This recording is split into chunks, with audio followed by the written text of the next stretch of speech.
ઉત્તર ગુજરાતની સૌથી મોટી દૂધસાગર ડેરીએ ફેટના ભાવમાં વધારો કર્યો છે। દૂધના ફેટના ભાવમાં પ્રતિ કિલોએ 10 રૂપિયાનો વધારો કરવામાં આવ્યો છે। ભાવ વધારો કરાતા ફેટનો ભાવ પ્રતિ કિલોએ ₹820 થયો છે, ત્યારે આ ભાવ વધારો 1 એપ્રિલથી લાગુ થશે। કેજરીવાલ કૈલાશ ગેહલોત બાદ હવે સત્યેન્દ્ર જૈનની મુશ્કેલીમાં વધારો। ગૃહ મંત્રાલયે આપ્યા તાબડતોડ આદેશ। સત્યેન્દ્ર જૈન પર છેતરપિંડી કરનાર સુકેશ ચંદ્રશેખર પાસેથી પ્રોટેક્શન મની તરીકે 10 કરોડ રૂપિયાની ઉચાપત કરવાનો આરોપ। પરસોત્તમ રૂપાલાની ટિકિટ પરત ખેંચવાની માંગને લઈ ક્ષત્રિય સમાજમાં મતાંતર જોવા મળી રહ્યો છે। કરણી સેનાના મહિલા અધ્યક્ષે નિવેદન આપ્યું હતું કે ગઈકાલે જે સંમેલન મળ્યું તે રાજકીય સંમેલન હતું, અમે રૂપાલાને માફ કર્યા નથી। મહેસાણા સાબરકાંઠાના આ બે ગ્રામ્યજનોએ કર્યો ચૂંટણી બહિષ્કાર।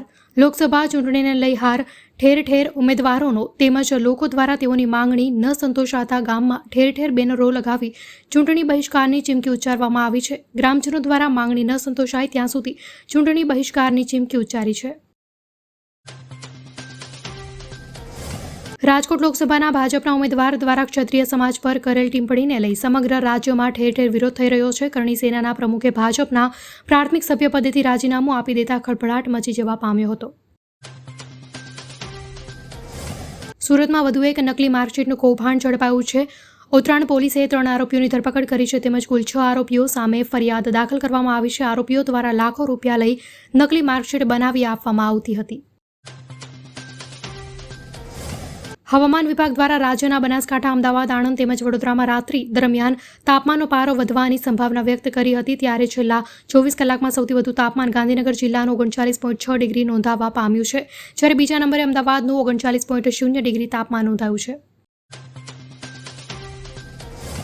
લોકસભાની ચૂંટણી જાહેર થતાની સાથે જ ભાજપ કોંગ્રેસમાં વિરોધ વંટોળ ઊભો થવા પામ્યો છે, ત્યારે છેલ્લા કેટલાય સમયથી સાબરકાંઠા લોકસભા બેઠક પર ભાજપ દ્વારા ઉમેદવાર બદલી મહિલા ઉમેદવારને ટિકિટ આપતા વિરોધ ઊભો થવા પામ્યો છે, જેને લઈ આજે ગાંધીનગર ખાતે મુખ્યમંત્રીના નિવાસસ્થાને મહત્વની બેઠકનું આયોજન કરવામાં આવ્યું।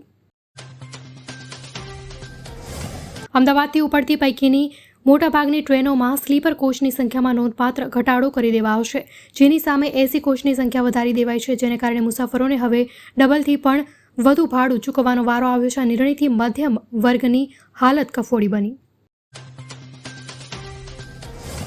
લોકસભા ચૂંટણીને લઈ વહીવટી તંત્રની કવાયત 1 એપ્રિલ સુધીમાં રાજ્યના તમામ અધિકારીઓને અપાશે તાલીમ। લોકસભા ચૂંટણી નજીક આવી રહી છે, તેમ વિવિધ પાર્ટી પોતાની તૈયારી કરી રહી છે, સાથે જ વહીવટી તંત્ર પણ તૈયારીઓમાં લાગ્યું છે, જે તૈયારીના ભાગરૂપે હાલ ચૂંટણીમાં કામગીરીમાં જોડાનારા કર્મચારીઓને તાલીમ અપાઈ રહી છે।